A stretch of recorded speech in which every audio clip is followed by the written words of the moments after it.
First off, have you ever heard of a double, triple, double? Look, we haven't seen it in a while. Oh. Two former MVPs is going down, none other than Russell Westbrook and James Harden. Where they at? Double, triple, double. Yes, next up on the list, hey, Splash Brothers. You know who they are. Put some respect on the rings. I know Klay is hurt. I know the ACL isn't there. But number 4, Steph and Klay, Splash Brothers, you gotta have respect for those two. Number three coming in.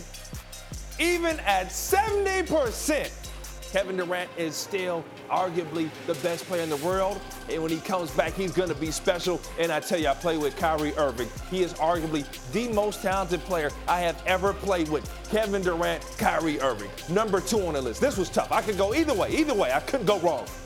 Arguably 2 of the greatest defensive forwards of all time.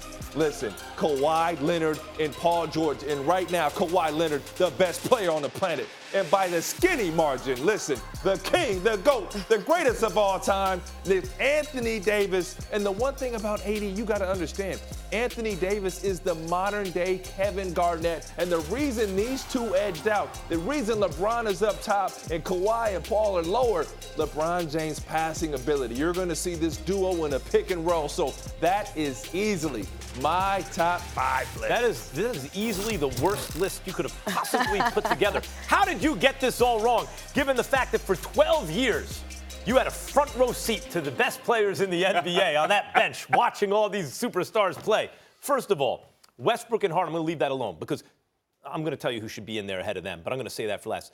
Yeah, Steph Curry, but not Klay Thompson. I don't know if you heard about it, but Klay Thompson has an ACL. There's no guarantee that he ever comes back the same, let alone plays this year. You know guys come back stronger from ACLs, right? Yeah, but they also are never the same. Steph Curry and Draymond Green. That's his pick and roll partner. Draymond has always been the second player right after Steph that, in fact, makes the Golden State Warriors what they are. Kevin Durant and Kyrie Irving, KD didn't play this year. So it's Kyrie Irving and who? Oh, he's going to be back. Dinwiddie? He's going to be back. He's going to be back.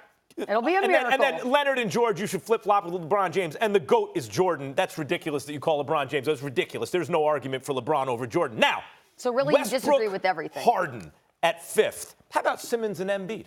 Simmons and Embiid just gave the eventual champion Toronto Raptors with Kawhi Leonard 7 games and lost on one of the great clutch shots of all time. How about Lillard and McCollum, who've already shown the ability to play together, something we don't know that Westbrook and Harden can do. When they were in OKC, the team performed worse when they were both on the court at the same time. Hold on, I'm not even done. I'll give you more.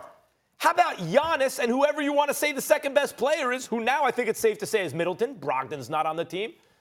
Giannis and Middleton just won over 60 games together. And beat good series, good teams in the playoffs. Who'd you take off? I'm talking about Westbrook and Harden. Westbrook and Harden? Yeah.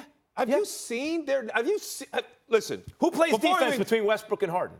Because Giannis and Middleton play defense. Listen, here's the reality. Harden was first in deflections and second in steals last year defensively. I know, he's been atrocious. He's a lot better.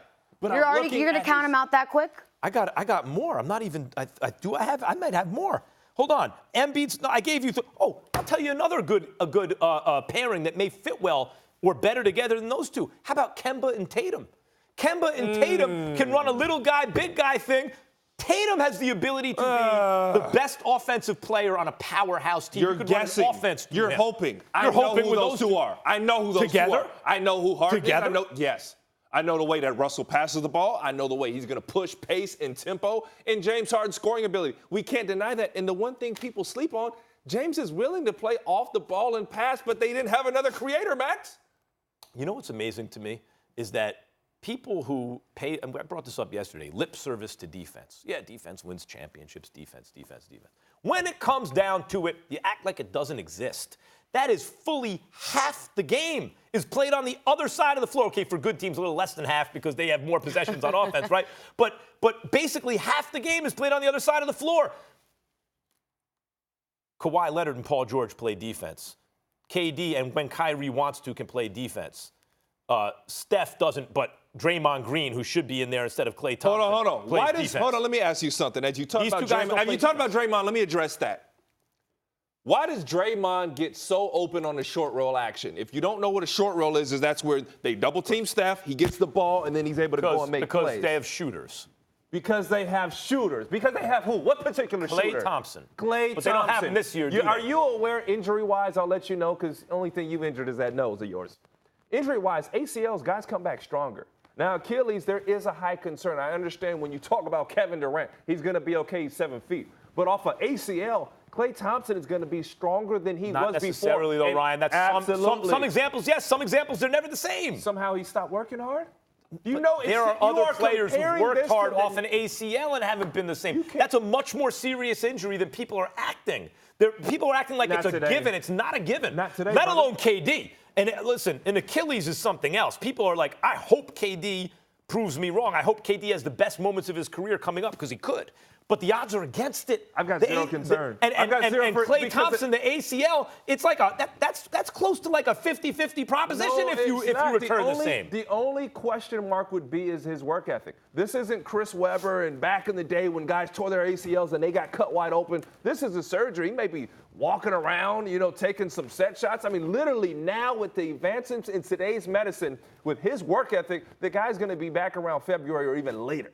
So if you're talking about Klay Thompson, are you kidding me? Listen, I love Draymond, but what did Draymond look like without Klay?